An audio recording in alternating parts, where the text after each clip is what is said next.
quelle est la mission de l'Église en République démocratique du Congo? Les réussites ainsi que les échecs de l'Église. L'Église a-t-elle la vocation de pouvoir construire des écoles ou d'autres édifices? Pour répondre à toute cette problématique, nous recevons pour vous le pasteur Jétro. Bienvenue, homme de Dieu. Merci. Merci, monsieur Jean-David. Voilà, l'Église. Aujourd'hui, vous voulez beaucoup plus vous intéresser à l'Église parce que vous avez trouvé que l'Église a échoué dans sa mission. Ou il y a d'autres choses que l'Église devrait faire et qu'elle n'a pas fait. Dire que l'Église a échoué à sa mission ou l'Église a réussi à sa mission nécessite, premièrement, que nous puissions comprendre c'est quoi la mission de l'Église. Ce n'est qu'après que nous pourrons voir maintenant si l'Église. C'est quoi la mission de l'Église? La mission de l'Église, c'est celle de pérenniser les cahiers des charges de Christ. Parce que Jésus venant sur la terre avait un cahier des charges et il laisse à l'Église la mission de pérenniser son cahier des charges. C'est quoi? C'est un peu comme le soleil et la lune. Le soleil éclaire. Après, quand le soleil se couche, la lune continue à éclairer. Et vous allez remarquer que le soleil éclaire seul. Mais quand la ligne va éclairer avec beaucoup d'étoiles. Donc Christ a travaillé seul, mais aujourd'hui l'Église travaille accompagnée de plusieurs serviteurs de Dieu. La mission de Christ, c'était la restauration de l'homme. La première venue de Christ, c'était pour la restauration de l'homme sur le plan spirituel. Voilà pourquoi il disait toujours à ceux qui étaient tout autour de lui, « Mon royaume n'est pas de ce monde ». Donc Jésus était venu dans Luc chapitre 4, verset 18. Il dit, « L'Esprit du Seigneur est sur moi parce qu'il m'a oint » pour annoncer la bonne nouvelle aux pauvres. Et là, il faut rentrer dans les contextes juifs. C'était qui le pauvre en Israël? C'était qui les pauvres chez les Juifs? C'était celui qui a perdu sa terre. Et donc, les pauvres, en général, c'est Adam, qui avait perdu le jardin d'Éden. Et dans Adam, il y a toute l'humanité. Donc, l'humanité qui avait perdu les délices, l'obéissance à la parole. Parce que ce qu'Adam avait perdu, c'est l'obéissance à la parole. Alors, le Christ était venu pour ramener l'homme dans cette vie d'obéissance à la parole, dans cette vie de soumission à la parole. Et donc, après qu'il est parti, il laisse la mission à l'Église de continuer. Luc chapitre 24, versets 45 à 46, il dit « La repentance et le pardon du péché sera prêché à mon nom ». Marc 16, 15, 16, il dit également « Vous prêcherez, ceux qui croiront seront baptisés, seront sauvés ». Donc l'Église, sa première mission est d'évangéliser, de transformer l'homme intérieur. Parce que même les philosophes reconnaissent que dans l'homme, il y a deux parties. J'étais en train de lire René Descartes, il y a le dualisme cartésien, où l'on parle de l'homme intérieur et l'homme extérieur, les relations qu'il y a entre l'esprit et le corps et les interactions. Vous allez même remarquer que Adam était mort 2 fois. 2 fois? Oui. Dieu dit, le jour où tu mangeras ces fruits, tu mourras. Adam avait mangé, mais il n'était pas mort. Il est mort à 930 ans. Mais nous disons qu'il était mort. La première mort, c'était une mort spirituelle. Et la seconde mort, c'était une mort physique. Et voilà pourquoi quand le Seigneur Jésus vient pour restaurer l'homme, il va suivre cet ordre-là. Il commence par la restauration spirituelle et il finira par la restauration physique. Et donc, la restauration physique que nous cherchons tous interviendra lors de la seconde venue de Christ. Donc aujourd'hui, l'Église travaille pour éclairer l'intérieur de l'homme, pour transformer l'homme, afin que cet homme voie le Seigneur. Et maintenant, parlant aussi, parce que vous parlez de la restauration de l'homme, oui. Et ici vous avez beaucoup plus épinglé la restauration spirituelle. Oui. Et l'Église aussi a aussi le rôle de pouvoir instruire, de pouvoir aussi créer les écoles, oui ou non? Les écoles. Oui, l'Église peut toujours créer les écoles. Je vais parler par des exemples concrets. Oui. Télé 50 par exemple. Télé 50 a une mission, a une vision. Informer, former, divertir. Mais vous pouvez trouver par exemple un chef de garage à Télé 50 qui s'occupe des véhicules. En réalité, Télé 50 n'a pas la mission d'arranger des véhicules ou quoi, mais puisque c'est une organisation qui fonctionne, cette organisation aura également besoin d'un support logistique. C'est de cette manière. L'Église a sa mission. Dans la structure d'une Église, on a le sommet stratégique qui est Christ lui-même et la base opérationnelle, c'est ceux qui travaillent pour l'évangélisation. Mais maintenant, ces personnes-là doivent peut-être être instruites.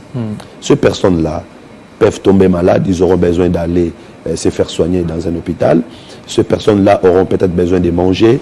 C'est dans ce cadre-là que l'Église peut aussi organiser des écoles, organiser des champs, l'agriculture, pour pouvoir prendre soin de ses membres dans ces contextes-là. Mais j'insiste ici, c'est une grande déviation.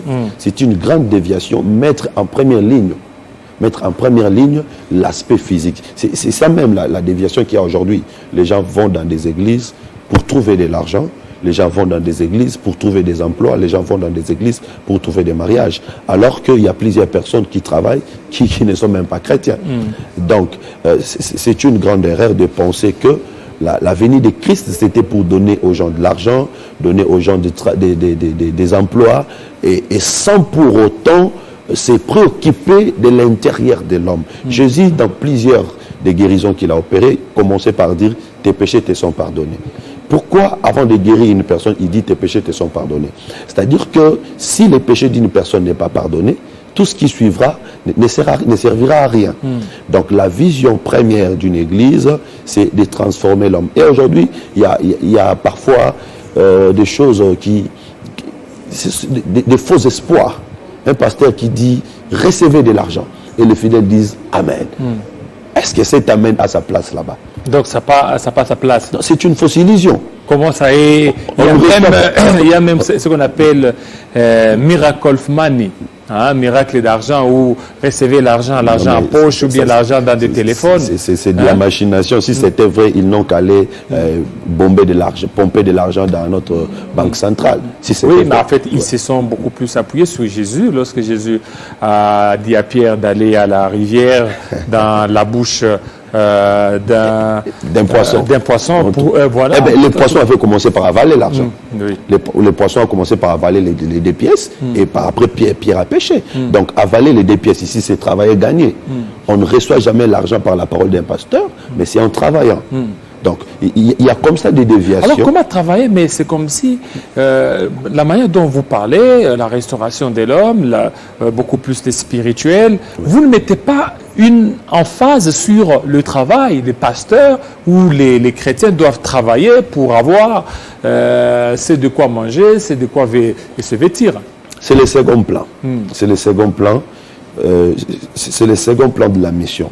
Donc, l'homme de Dieu doit savoir insister sur le premier plan, et le second plan vient ensuite.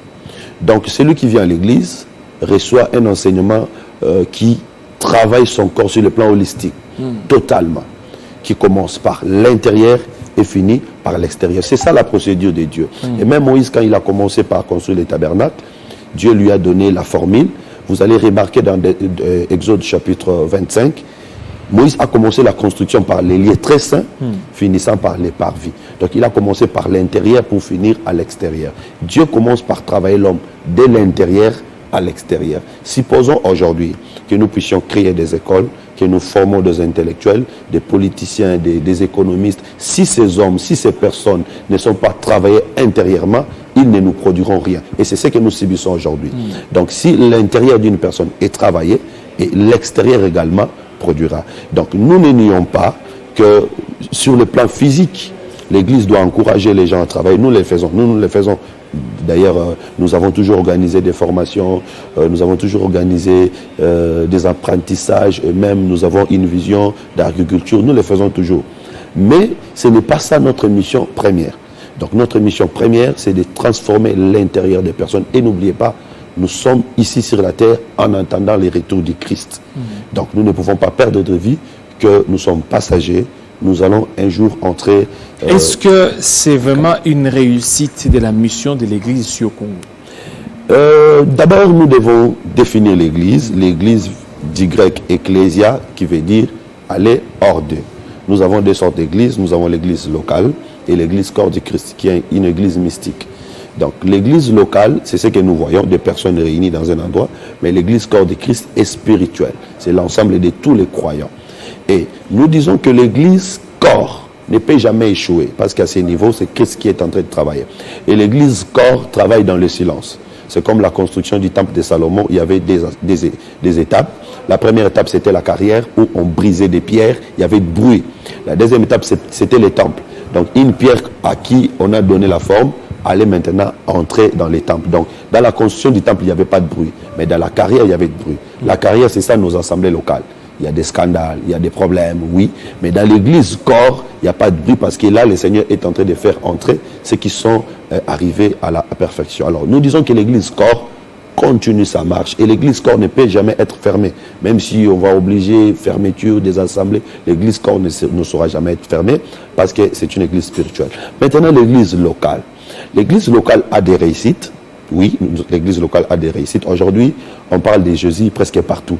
C'est une réussite. On parle de Jésus presque partout. Et nous disons même la multiplication des églises n'est pas forcément mauvaise. Donc, c'est une réussite parce que l'apôtre Paul l'avait aussi dit dans Philippiens chapitre 1, verset 18. Il dit qu'il y a des personnes qui annoncent Christ par motif impire. Il y a des ceux qui annoncent également par bonne raison. Mais dans tous les cas, Christ n'est pas moins nommé. Donc, la première réussite, c'est qu'aujourd'hui, tout le monde parle de Christ. J'étais en train de passer un jour devant une église catholique. J'ai entendu un prêtre qui était en train de dire aux fidèles, récitez après moi. Bando kibako kangate, bando kibako kangate. Moi, j'ai dit, waouh, ça, c'est du copier-coller. Donc, vous sentez quand même que l'église de réveil a apporté vraiment un réveil, même aux prêtres catholiques. On parle de Christ partout, c'est une bonne chose. Et Christ selon l'église des réveils ou Christ selon la Bible? Bon, je sais qu'il y a également des petits problèmes doctrinaux. Je pourrais peut-être en parler à la fin de l'émission. Mais Christ selon la Bible, Christ, les gens au moins connaissent Christ. Et nous contribuons tant soit peu à éradiquer certaines antivaleurs. Aujourd'hui, aller chez les féticheurs, ce n'est plus courant. Les gens évitent les féticheurs. Chacun au moins connaît les biens à faire, les mal à éviter. Donc, c'est une avancée. Et maintenant, il y a également des déviations qui ont été pérennisées par les aînés. Par les aînés. Par les aînés, ceux qui ont amené l'évangile, le fameux message de la prospérité, la grâce aussi, le message de la grâce mal comprise, message de combat spirituel mal expliqué. Il y a certaines choses comme ça qui aujourd'hui dérangent. Et donc nous, avec la petite grâce que le Seigneur nous a accordée, nous faisons un effort pour pouvoir arranger parce que chacun a sa grâce. Et donc nous disons qu'il y a des points de réussite, il y a également des points à arranger, à aménager. Donc puisque l'État est encore là, l'Église n'est pas encore enlevée, nous croyons que nous allons y arriver parce que, souvenez-vous dans Matthieu chapitre 25, il y a des étapes. On dit, les vierges étaient toutes en train de dormir, il y a la voix qui dit, voici l'époux, allez à sa rencontre. Donc il y a des étapes. Quand on dit voici l'époux, c'est le temps où nous sommes. Nous sommes en train de montrer l'époux qui est Christ. Il y a également un temps où on dira allez à sa rencontre. Ça, c'est l'enlèvement. Donc pendant que nous sommes en train de dire voici l'époux, vous allez remarquer qu'il y avait 5 qui étaient prêtes pour rencontrer l'époux. C'est la véritable église aujourd'hui. Il y a également 5 qui ne sont pas prêtes. C'est cette église-là qui est encore distraite. Donc nous disons que le travail est en train d'être fait. Il y a la bonne et la mauvaise. Nous croyons, le Seigneur Jésus avait même dit, laissez-les croître ensemble. Donc, le Seigneur veut que la bonne puisse avoir une victoire sur la mauvaise.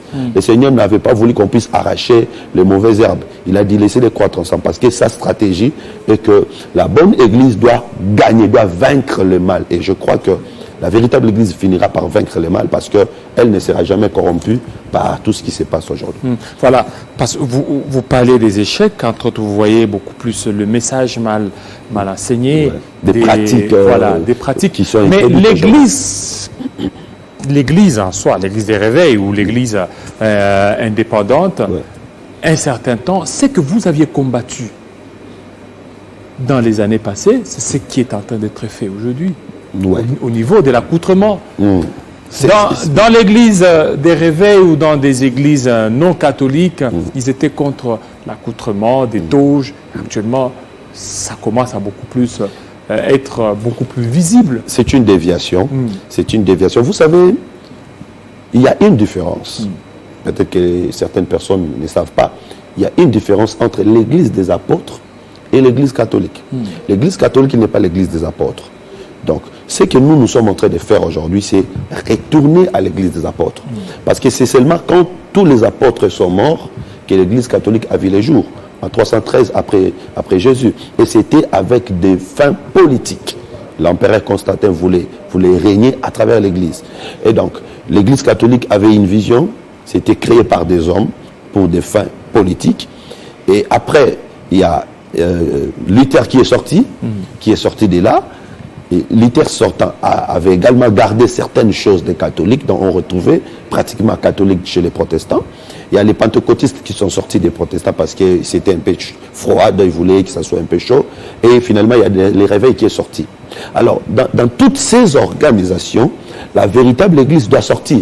La véritable Église doit se démarquer des catholiques, des protestants, des pentecôtistes, des réveils, pour être identifiée aux apôtres. Et c'est ce que nous sommes en train de faire. Donc, toge, bonnet, tout ça, ce sont des pratiques aroniques du sacerdoce lévitique, sacerdoce que Christ a mis fin. Le Seigneur a mis fin. C'est une déviation. C'est une déviation. Et ça fait partie des échecs de l'Église. Oui, ça fait partie des échecs, entre guillemets, de l'Église. Parce que ça, ce sont des églises que nous voyons, des organisations. Ce sont des organisations que nous voyons. Alors, au milieu de tout ça, il y a la véritable Église. La véritable Église qui est en train de faire sa marche. C'est l'Église des apôtres. L'Église des apôtres qui n'est pas identifiée aux hommes. Parce qu'aujourd'hui, quand vous citez le nom d'une Église, vous voyez directement la photo d'une personne apparaître. Mais l'Église des apôtres n'est pas identifiée par une personne. Est-ce que cette Église des apôtres dont vous faites allusion, elle se trouve dans l'Église des réveils, dans des églises indépendantes? Parce que l'Église des réveils, c'est un courant ou un mouvement. Il y a d'autres qui ne font pas partie des églises des réveils. Et maintenant, l'Église des apôtres se base de quoi? Vous dites... Oui. Déjà, vous pouvez l'identifier? Quand on dit Église des réveils, c'est qu'on confirme qu'on était en sommeil, qu'on dormait, et à un moment, on s'est réveillé. Alors que la Bible dit les solides fondements. Et d'ailleurs, cette église des réveils, elle est très politisée actuellement. Il y a de leaders là-bas, comme à l'église. Comme chez les musulmans. Voilà, comme chez les musulmans. Tout est politisé actuellement. On voit FCC Cash même dans l'église des réveils. C'est ça aussi. C'est pourquoi j'ai dit que la véritable église doit se démarquer. Et des catholiques, des protestants, des pentecôtistes, des réveils, pour s'identifier à l'église des apôtres. Elle est où maintenant cette église? Ceux qui sont en train de nous suivre veulent aussi aller dans cette église des apôtres, la véritable église. Si vous lisez les en-têtes, les premiers chapitres des lettres de Paul par exemple, vous voyez Paul écrit, il dit aux saints qui sont à Corinthe, aux saints qui sont à Éphèse, aux saints qui sont aux églises de Galatie. Paul n'avait pas nommé, n'avait pas donné des noms aux églises locales. C'était juste un rassemblement des saints. Et j'ai dit aujourd'hui, il y a des rassemblements des saints, il y a des assemblées des saints qui existent partout dans le monde, qui ne sont pas soumises à un leader quelconque, mais qui ne sont que soumises à Christ. Et ces assemblées ou ces rassemblements... Mais ça risque d'être un désordre s'il n'y a pas des leaders. Partout, même Christ, lorsqu'il était là, il mettait des leaders. Même quand l'apôtre Paul parlait, il dit message adressé à l'ange des saints. C'est également une grande déviation. Oui. C'est également une grande déviation. Les leaders de l'Église, c'est Christ. Vous savez, c'est le leader qui définit la politique et la vision d'une organisation. Donc, si quelqu'un vient et dire que je suis moi, le leader de telle communauté, c'est lui qui définit la politique et la vision. Et les visionnaires est où? Il n'y a pas de visionnaires? Les visionnaires des assemblées des saints, les visionnaires de l'église des apôtres, c'est Christ. Matthieu chapitre 16, verset 16, il dit, tu es Pierre, sur ce roc, je bâtirai mon église. Jésus n'a pas d'associé. Il n'avait pas dit que je bâtirai notre église, non, c'est l'église. Et quand on parle de le saint ou l'ange de Smyrne, l'ange... C'est Apocalypse, c'est symbolique. Oui. Parce que le livre d'Apocalypse... Et cet ange-là... Oui, c'est symbolique. D'autres prédicateurs s'identifient à un visionnaire, à un pasteur. Oui, c'est eux qui le font. Mais l'apôtre Jean n'a pas fait ça. C'est symbolique. Donc déjà, il y a le chiffre 7 là-bas, ce qui est un chiffre symbolique. Le livre d'Apocalypse est un livre vision. Donc Jean n'était pas en train d'écrire des choses qu'il s'imaginait, mais c'était une vision. Quand on est face à une vision, on doit chercher l'interprétation. Donc à l'église, il ne faut pas qu'il y ait des visionnaires. Non, le visionnaire, le seul visionnaire de l'église, c'est le Seigneur Jésus-Christ. Oui, c'est Seigneur. Quand quelqu'un s'est dit visionnaire de l'église, vous comprenez que ça lui appartient. Et le pasteur leader qui est là, c'est lui qui a commencé cette église-là. Christ n'est pas descendu comme ça pour commencer. Personne n'a commencé l'église. L'église a commencé par Christ lui-même Et le premier prédicateur de l'église, c'est Pierre, le jour de la Pentecôte. La première Et prédication. vous, là, vous êtes pasteur Jétro. Oui, Vous êtes pasteur, je suis pasteur, je dirige une église. Voilà, vous dirigez une église. Cette église, vous ne l'avez pas commencé. C'est-à-dire que vous n'avez pas hérité des pierres comme ça. C'est que vous avez rassemblé 2 ou 3 personnes, vous avez commencé. C'est là où il y a le problème. Paul dit, j'achève sur moi les souffrances de Christ. Donc quand quelqu'un est en train d'achever les souffrances de l'autre, c'est pas lui le propriétaire des lèvres. J'ai commencé une assemblée, j'étais seul, j'ai commencé aujourd'hui, l'assemblée est relativement assise, mais je dis pas que c'est moi parce que le message que je prêche... Aujourd'hui, c'est je pas viens mon chez message. toi, je commence à prêcher, et puis un certain temps, vous allez dire, papa, moi je suis visionnaire. Hein. Non, je ne peux pas dire ça. Nous fonctionnons pas comme ça. Ouais. Donc, nous sommes tous dirigés par la parole. Vous savez, quand Salomon élevait l'épée, pour trancher, parce que Salomon résolvait les problèmes par l'épée, l'épée lui dépassait aussi. Et aujourd'hui, l'épée, c'est la parole. Donc, pour résoudre des problèmes, l'épée doit nous dépasser tous. Et même dans les déserts, c'était la colonne de feu qui dirigeait et Moïse et le peuple d'Israël.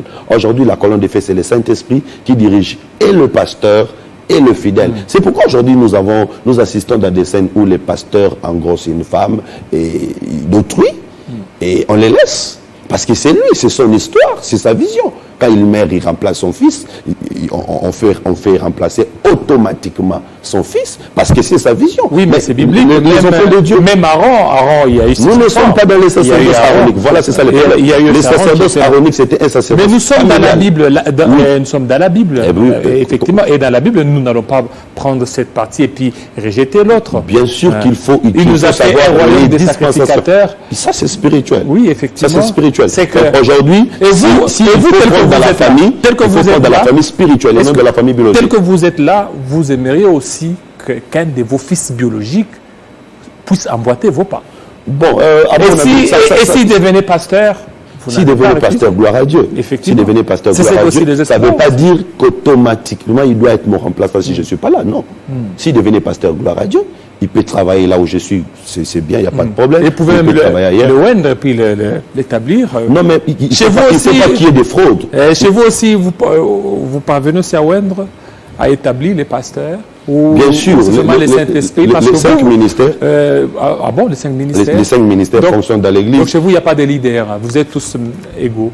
En tout cas, le ministre c'est vrai qu'il y a le respect des droits d'aînesse. Il y a de ceux qui sont arrivés avant. Il y a également des pères qui ont, par qui les autres ont vu la lumière. Que c'est comme David dit. par Qu'est-ce sa qui fait lumière, on dire voit la lumière. ça?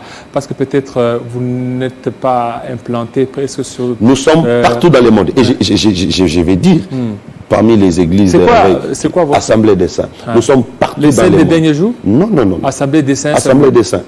Nous sommes partout dans le monde. Et c'est vous qui avez commencé ça? Le mouvement a commencé par les apôtres, bien sûr, mais ici, nous avons un groupe qui a déclenché ce mouvement et aujourd'hui partout dans le monde. Et donc il n'y a pas de pasteur? Après, il n'y a pas de leaders? Il y a beaucoup de pasteurs. Il y a plusieurs pasteurs. Il y a Oui, plusieurs apôtres, oui, plusieurs docteurs. oui, plusieurs pasteurs. Mais les leaders, c'est Même le doigt tel qu'ils sont là, on sait qui est. C'est ouais, ça c'est bien. Oui, vous donnez une bonne illustration. Et pourquoi pas aussi chez vous? Il s'agit de 5 ministères. Donc les grâces se diffèrent. Nous pouvons être au nombre de 10 pasteurs. Il y a des pasteurs qui ont des grâces excellentes. Même pour parler à la télévision, par exemple, il y a des télévangélistes, des personnes à qui Dieu a donné la grâce d'évangéliser par les médias. Donc nous reconnaissons des différentes grâces. Il y a des grâces différentes, chacun travaille, mais personne n'est au-dessus de l'autre. Personne n'est le chef de l'église, c'est Christ. Daniel chapitre 9, verset 24, vous descendez un peu vers là-bas. La Bible dit qu'au milieu à la fin de 69e semaine, le oint sera retranché et n'aura pas de successeur. Donc le Seigneur Jésus qui a été enlevé n'est pas remplacé par une personne physique. C'est le Saint-Esprit qui travaille au milieu de nous. C'est le Saint-Esprit qui nous dirige. C'est ça la plus grande déviation aujourd'hui. Penser que l'église appartient à une personne, l'église appartient à tel monsieur, tel monsieur, tel monsieur, c'est une déviation. L'église appartient à Christ. Il utilise des instruments. Merci beaucoup, pasteur Jétro. Merci surtout de votre passage dans cette émission pour décortiquer cette thématique très importante.